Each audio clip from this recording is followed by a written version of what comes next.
नमस्ते दोस्तों, मेरे चैनल में आप सबका स्वागत है। आज मैं एक चोर ब्राह्मण की कथा सुना रही हूँ। कैसे ब्राह्मण पूजा करवाते करवाते एक चोर बन जाते हैं। कथा बहुत ही सुंदर है दीदी, शुरू से अंत तक जरूर सुनिएगा। अच्छा लगेगा तो लाइक करिएगा, शेयर करिएगा और चैनल पर पहली बार देख रहे हैं तो चैनल को सब्सक्राइब करिएगा। एक ब्राह्मण थे और उनकी पत्नी थी। ब्राह्मण के 4 पुत्र थे। 4 पुत्र होने के बाद ब्राह्मण सोचते हैं अब पूजा पाठ करने से काम नहीं चलेगा। 4 बेटा हो गया और हम दोनों हो गए। 6 परिवार का भोजन पूजा पाठ कराने से नहीं होगा, अब कुछ बड़ा काम करना पड़ेगा। उसी दिन से ब्राह्मण चोरी करने लगे। दिन में भर दिन सोते हैं और रात के समय खाना खाकर चोरी करने चले जाते थे। लेकिन दीदी, पंडिताइन को यह पता नहीं था कि मेरे पति रात के समय चोरी करने जाते हैं। वह तो सोचती थी रात के समय मेरे पति ड्यूटी करने जाते हैं। किसी का ड्यूटी होता है ना नाइट ड्यूटी।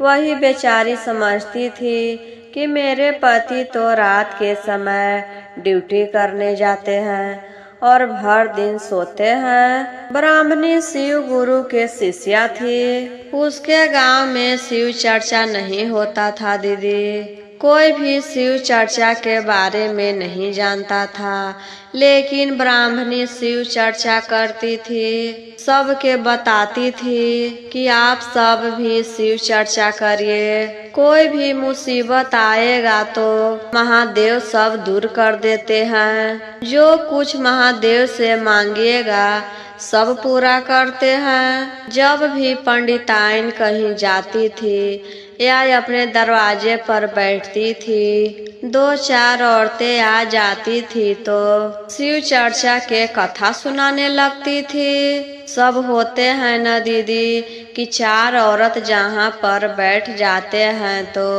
कोई उसका शिकायत, कोई उसका शिकायत, कोई अपने सास के शिकायत, कोई अपने बहू के शिकायत करती है।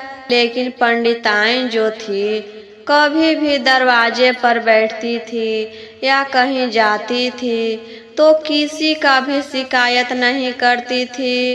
वो सिर्फ शिव गुरु के कहानी सुनाती थी। महादेव के शिष्या बनने के लिए कहती थी कि शिव के आप गुरु बनाइए, गुरु बनाकर देखिए कितना लाभ होता है। ज्ञान के बातें करती थी। इसी चलते पंडिताइन के सामने कोई नहीं आता था दीदी कि जब पंडिताइन देख लेंगे तो बरियारी बैठा कर कथा सुनाने लगते हैं।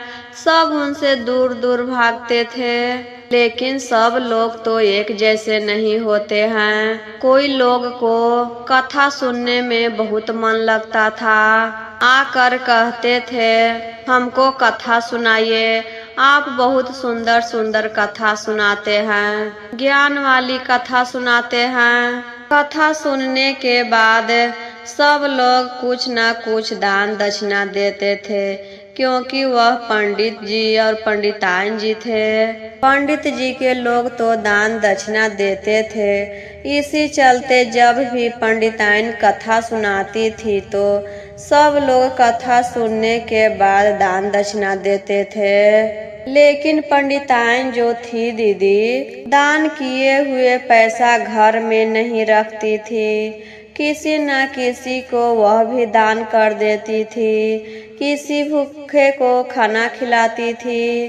कहती थी कि दान के पैसा दान ही कर देंगे। इधर पंडिताइन कथा सुनाकर पुण्य बटोरती थी और उधर जो पंडित जी थे वह चोरी करके अपना पाप बटोर रहे थे। लेकिन पंडित जी को कुछ समझ में नहीं आ रहा था कि हम गलत काम कर रहे हैं। जब भी पंडित जी चोरी करके घर पर आते थे तो पंडिताइन पूछती थी, आप काम करने जाते हैं तो इतना सारा सोना रुपया कपड़ा कहाँ से लेकर आते हैं? कौन देता है आपको एक रात में इतना सारा? पंडित जी कहते हैं, तुम पागल हो? यहाँ पर हम ड्यूटी करने जाते हैं, वहीं से सब मिलता है। हर जगह हम अलग अलग घर में ड्यूटी करते हैं। सोनार के घर में किए तो सोना दे देता है, बैंक में ड्यूटी मिल जाता है तो रुपया पैसा दे देता है, बजाज के दुकान पर ड्यूटी मिलता है तो कपड़ा दे देता है, ठठेरा के दुकान पर ड्यूटी मिलता है तो बर्तन देता है। सब लोग कहते हैं, मेरे पास तो इतना सारा है तो हम क्या करेंगे? तुम अपना पैसा के बदले में यही सब सामान ले जाओ। पंडिताइन तो बेचारी सीधा साधा थी दीदी। वह पंडित जी के बातों में आ जाती है कि पंडित जी सही कह रहे हैं। रोज का उनका यही काम था। पंडित जी उधर चोरी करने जाते थे और पंडिताइन हर दिन सब लोग के कथा सुनाती थी। ऐसे ही दोनों का दिन गुजर रहा था दीदी। धीरे धीरे समय बीतता गया। चारों बेटा बड़ा हो गया, शादी के योग्य हो गया। पंडित जी चारों बेटा के शादी कर देते हैं। घर में बहू आई। बहू आने के बाद कुछ दिन तो साथ में ही रही, लेकिन धीरे धीरे करके चारों में मनमुटाव होने लगा। हम सब जानते हैं ना, जहाँ पर बर्तन रहता है तो ढन ढूंढ करबे करता है। उसी तरह इतना सारा परिवार होने के बाद चारों में लड़ाई झगड़ा शुरू हो गया तो चारों बेटा अलग हो गए। अलग अलग सब रहने लगे। चारों बेटा अलग हो गया। पंडित जी और पंडिताइन भी अलग हो गए चारों बेटा से। सब लोग अपना कमाते थे, खाते थे और पंडिताइन का वही काम था, कथा सुनाने वाला। पंडित जी और पंडिताइन दोनों अब बूढ़ा बूढ़ी हो गए। अब पंडित जी चोरनी करना छोड़ दिए और घर पर ही रहने लगे, लेकिन पंडिताइन अपना घर पर रहकर कथा सुनाने वाला काम करती रहती थी। एक दिन पंडिताइन बीमार पड़ जाती है और वह मर जाती है। अब तो पंडित जी सोच में पड़ गए कि चारों बेटा बहू तो अलग है। मेरा सहारा पंडिताइन थी, वह मर गई। अब हम कैसे जिएंगे, कैसे रहेंगे? कौन खाना बनाकर खिलाएगा? कहाँ से पैसा आएगा? यही सब सोच रहे थे। तभी पंडित जी भी मर जाते हैं। दोनों रात के समय मर गए। जब सुबह हुआ तो गांव के लोग कथा सुनने के लिए पंडिताइन के पास आए तो दरवाजा बंद था। सब लोग दरवाजा पीटते हैं, पंडिताइन जी दरवाजा खोलिए, आज कितना नींद आ रहा है, कितना देर तक सोइएगा? लेकिन अंदर से कुछ आवाज नहीं आया दीदी। सब लोग कहते हैं जरूर कुछ बात है, नहीं तो इतना देर दरवाजा खटखटाने के बाद पंडित जी जरूर आवाज लगाते। गांव के सब लोग बेटा के पास गए। बेटा, तुम्हारा माता पिता दरवाजा नहीं खोल रहे हैं, चलकर देखो तो क्या हो गया। बेटा जाकर दरवाजा खोलता है तो देखता है कि माता पिता दोनों तो मर गए हैं। सब लोग अर्थी तैयार करने लगे पंडित जी और पंडिताइन के लिए। उधर से यमराज भी उनकी आत्मा को ले जाने के लिए डोली लेकर आए। पंडिताइन के लिए फूलों से सजा हुआ डोली था और पंडित जी के लिए कांटों से भरा हुआ था, क्योंकि पंडित जी अपने जीवन में बहुत चोरी किए थे। उनको तो उनका सजा मिलना था, लेकिन पंडिताइन बहुत ही पुण्य का काम करती थी। इसी चलते उनके लिए फूलों के डोली था।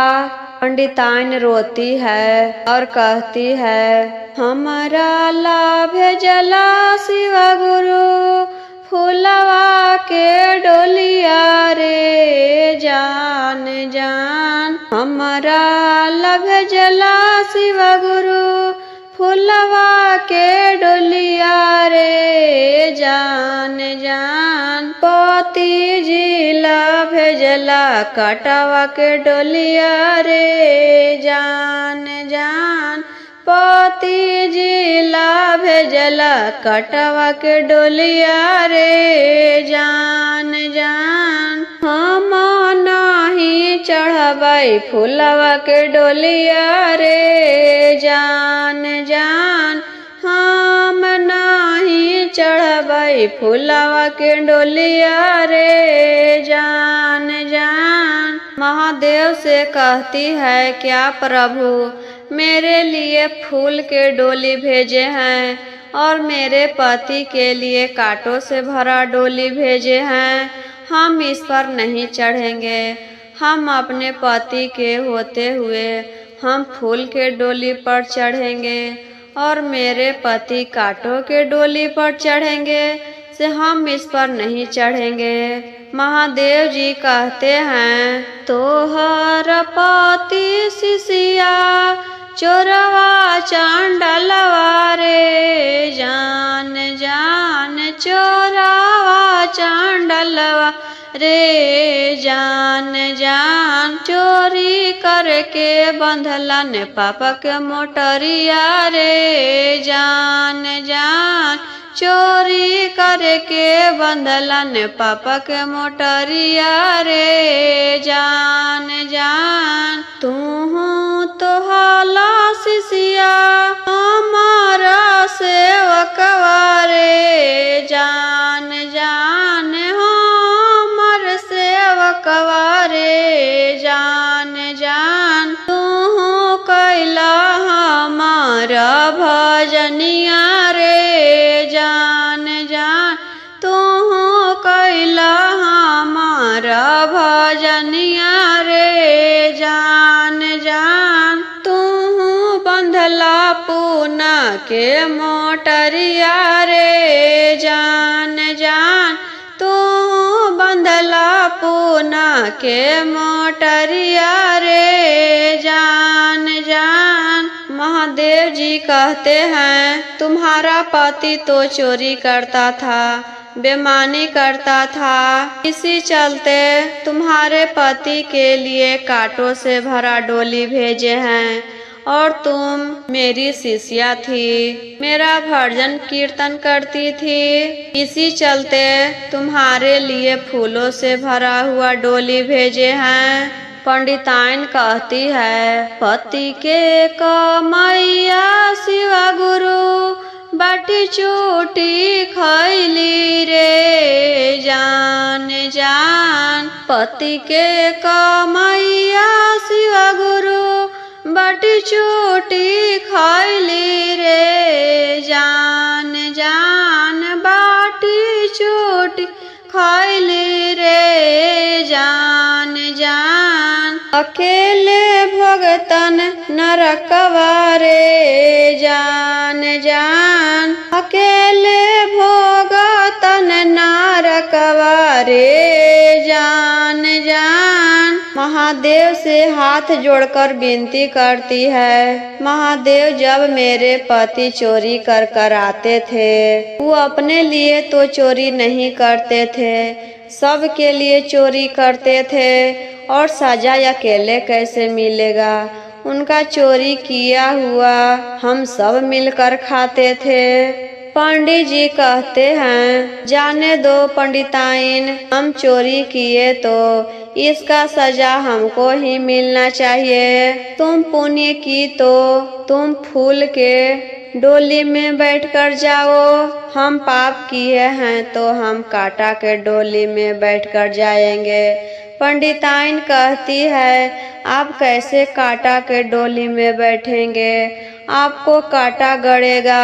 आप मेरा डोली में बैठ जाइए, हम आपके डोली में बैठ जाएंगे। महादेव कहते हैं ऐसा कभी नहीं होता है शिष्या, अपने कर्म का सजा खुद भोगना चाहिए। पंडिताइन फूल के डोली में बैठ जाती है और पंडित जी कांटा के डोली में बैठ गए। जैसे ही पांव रखे चुभ चुभ कांटा गड़ने लगा। उनको यमराज के दूत मारते पीटते ले जा रहे थे और पंडिताइन के लिए फूलों का डोली था। सब उनको बेना डोलाते हुए ले जा रहे थे। वहां जाने के बाद यमराज कहते हैं पंडिताइन तुम क्या चाहती हो? तुम फिर से धरती लोक पर जन्म लेना चाहती हो? पंडिताइन कहती है हाँ, हम फिर से जन्म लेना चाहते हैं मनुष्य तन में, ताकि फिर से जन्म लेकर शिव गुरु के चर्चा करे, उनका चर्चा फैलाए। तो पंडिताइन को फिर से दोबारा जन्म हुआ। एक पंडित जी के घर में ही जन्म हुआ। पंडित जी के बेटी के रूप में जन्म ली और पंडित जी जो थे उनको कुत्ता के घर में जन्म हुआ। कुत्ता के घर में जन्म हुआ तो कुत्ता दिन भर इधर उधर के जूठा काठा खाता था, ढंग से कोई खाने भी नहीं देता था। जब भी कुत्ता खाता था तो सब मारकर भगा देते थे। कुत्ता के कुछ खाने के लिए नहीं कोई देता था।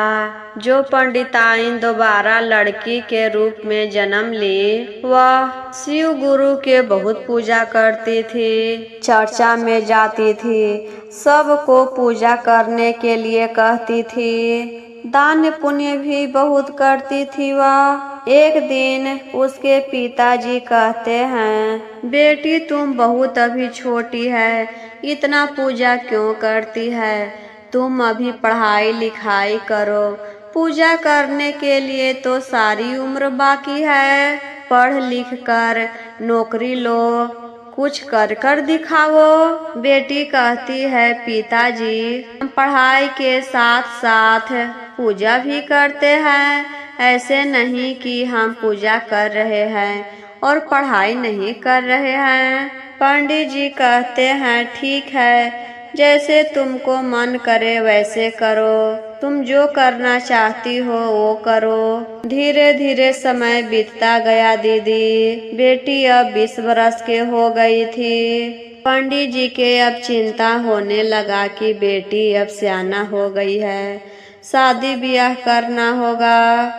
बेटी कहती है पिताजी हम ऐसे शादी नहीं करेंगे, जब तक हमको नौकरी ना लगेगा तब तक हम शादी नहीं करेंगे। पढ़ लिख कर बड़ी हो गई, कोई भी चीज का फॉर्म निकलता था तो वह जरूर भरती थी और सभी जगह एग्जाम भी देने जाती थी। पढ़ने में बहुत ही तेज थी और उसको टीचर में नौकरी लग जाता है दीदी, वह मास्टराइन बन जाती है। पंडित जी बहुत खुश हुए, चलो मेरी बेटी का नौकरी लग गया। बहुत पढ़ने में तेज थी, अब नौकरी लग गया तो उसका शादी ब्याह कर देंगे। एक दिन सुबह सुबह पंडित जी उठते हैं और बेटी से कहते हैं बेटी तुम भोजन बनाकर महादेव के भोग लगा देना, हम दूसरे गांव में पूजा करवाने जा रहे हैं, हमको आने में देर हो जाएगा, तुम प्रसाद बनाकर महादेव के भोग लगा देना।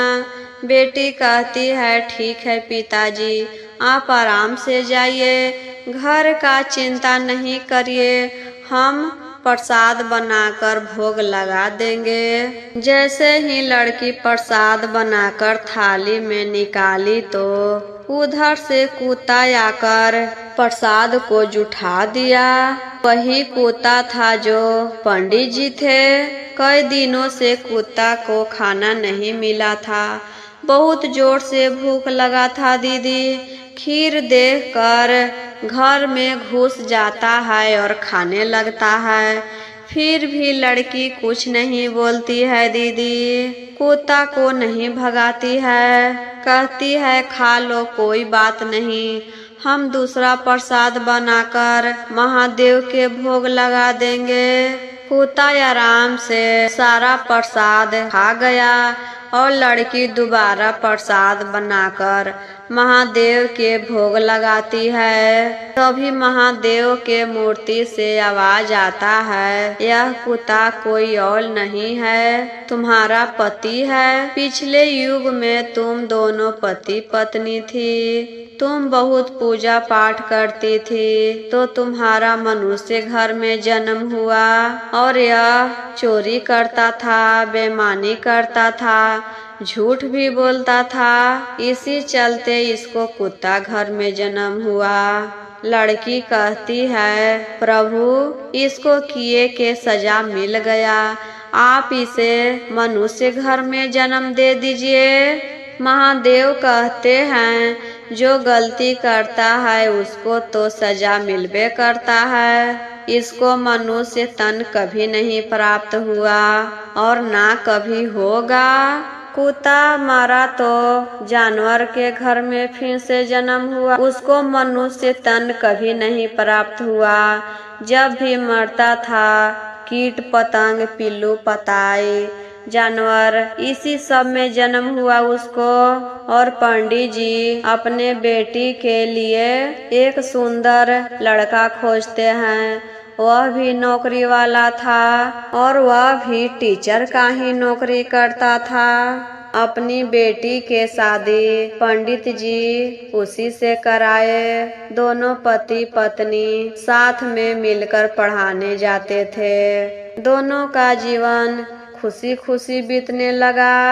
इसी चलते गुरु बहना, हमें कभी चोरी नहीं करना चाहिए, झूठ नहीं बोलना चाहिए। मनुष्य घर में जन्म हुआ है तो पूजा पाठ दान जरूर करिए। जितना दान पुण्य करिएगा, गरीब के मदद करिएगा, उतने ही ऊपर जाकर फल मिलेगा। तो यह कथा कैसा लगा दीदी, कमेंट बॉक्स में जरूर बताइए और हर हर महादेव जरूर लिखिए, क्योंकि भगवान के नाम लिखने से बोलने से सारी परेशानी खत्म हो जाती है। तो एक बार प्रेम से बोलिए, जय महादेव, हर हर महादेव।